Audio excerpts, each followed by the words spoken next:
না আলহামদুলিল্লাহ আমার ছেলে ওর বাবার মতোই হইছে, পুরা ওর বাবার মতো ফটোকপি।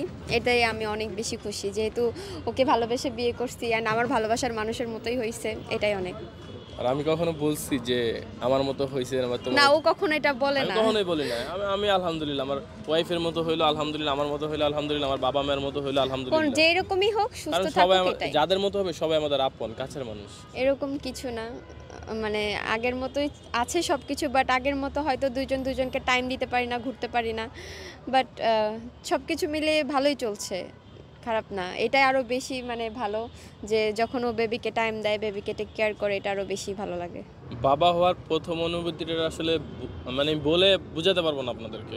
এটা জাস্ট অন্যরকম একটা অসাধারণ অনুভূতি, যেটা লাইফে কখন হবে কিনা জানি না। মানে যারা বাবা হয় বা বাবা হবেন, হওয়ার পর এই ফিলটা বুঝতে পারবেন। এটা আসলে বলার কিছু নেই। আলহামদুলিল্লাহ অনেক ভালো, যে মা হয়েছে সেই বুঝবে এটার অনুভূতি। না না, আমার বাবু আলহামদুলিল্লাহ অনেক শান্ত, অ্যান্ড হচ্ছে এরকম কেন বলবো, এটাই তো একটা ভালোবাসা, তাকে লালন পালন করা, অ্যান্ড হচ্ছে ও যখন বড় হবে তখন এই ছোট বয়সটা আমি অনেক মিস করব। ইনশাল্লাহ এখনো কোনোভাবে কোনো কিছু দেখা হয় নাই, আল্লাহ যেটা কপালে রাখছে সেটাই হবে।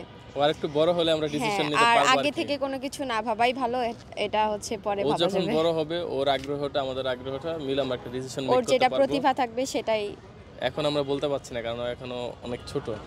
না আলহামদুলিল্লাহ আমার ছেলে ওর বাবার মতোই হইছে, পুরা ওর বাবার মতো ফটোকপি। এটাই আমি অনেক বেশি খুশি, যেহেতু ওকে ভালোবেসে বিয়ে করছি অ্যান্ড আমার ভালোবাসার মানুষের মতোই হইছে, এটাই অনেক। আমি এইসব বিষয় জানি না। এগুলো নিয়ে চিন্তা করি না আমরা আসলে, এগুলো হ্যাঁ। একদম আইডিয়ার বাহিরে। ভাগ্যবতী কে কিভাবে হয় এটা আমরা জানি না। আল্লাহর রহমত আল্লাহ তাআলা দিছে, এটারে আমরা অনেক শুকরিয়া করি। এর বাহিরে ভাগ্যে যেটা লেখা আছে ওটাই হবে অবশ্যই। ওকে ওর বাবাকে ছেলেরা তো ম্যাক্সিমাম মায়ের মতো হয়। না, ওর মতোই হইছে, এটা তো সব জায়গায় মায়ের মতো দেখছি। হয়েছে। আসলে আমি বলি ঘটনাটা হচ্ছে বাবু তো ছোট, বাবুর একদম কম বয়স, এখনো বাবুর 7 মাসে 7 রকম হয়, এটা আমাদের প্রচলিত কথা। রীতিনীতি বা আমাদের জানা। তো চেঞ্জ হচ্ছে কন্টিনিউ, এখন বলা যাচ্ছে না আমার মতো হইছে ওর মতো হইছে।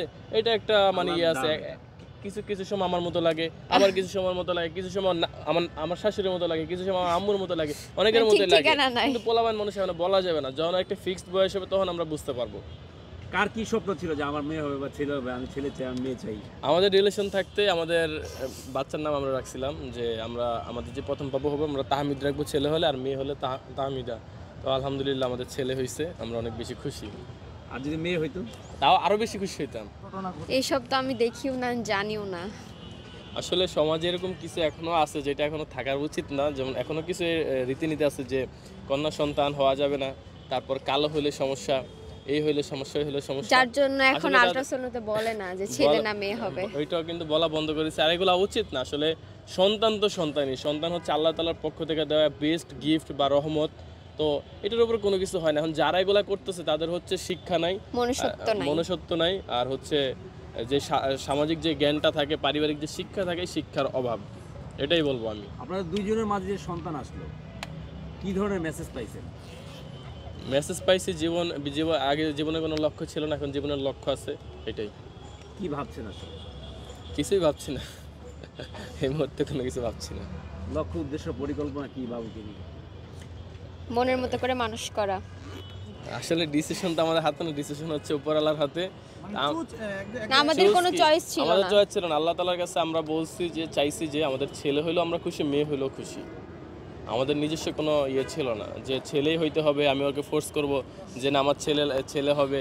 এই তর্কাতর্কি ঝাইঝামেলা অনেক ফ্যামিলিতে হয়, এগুলা এরকম কোনো কিছু আমাদের মধ্যে ছিল না। আমরা আল্লাহ তাআলার উপর অনেক খুশি, আল্লাহ তাআলার কাছে লাখো কোটি কোটি শুকরিয়া, এটাই।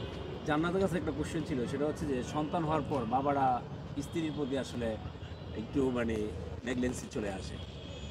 না এরকম দেখতে পাচ্ছি, আপনি কি পাচ্ছেন? মাঝে মধ্যে করাই, ফিডার টিডার খাওয়াই দেই, ধুই, খাওয়াই দেই। কেমন লাগে অভিজ্ঞতাটা আসলে? ভালো লাগে, এগুলো করতে অনেক ভালো লাগে। বাবু বড় হয়ে গেলে এই জিনিসগুলো অনেক মিস করব, এটাই আর কি।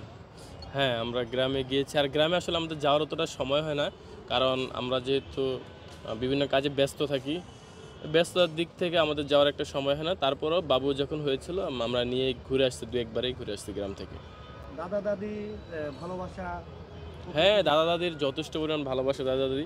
বাট দাদা বাইরে থাকে, যার জন্য সামনাসামনি অনেক ভালোবাসা দিতে আমাদের পারে না। থেকে মনে হচ্ছে যে আমার থেকে আমার ছেলের বেশি ভালোবাসে আমার সন্তানকে। এটাই আসলে থেকে সুদের মায়া বেশি, এটা আমি কথাই শুনেছি। এর বাস্তব প্রমাণ পাচ্ছি হ্যাঁ, এটা। হ্যাঁ। আবু হওয়ার 20 দিনের 15 দিনের মাথায় আমরা নানাবাড়ি গিয়েছি। কজ আমি তো তখন অনেক বেশি সিক ছিলাম, একা একা দেখাশোনা করতে পারতাম না, যার জন্য আমরা চলে গিয়েছিলাম অ্যান্ড ঘুরে আবার আসছিও, আমার মাও আসে এই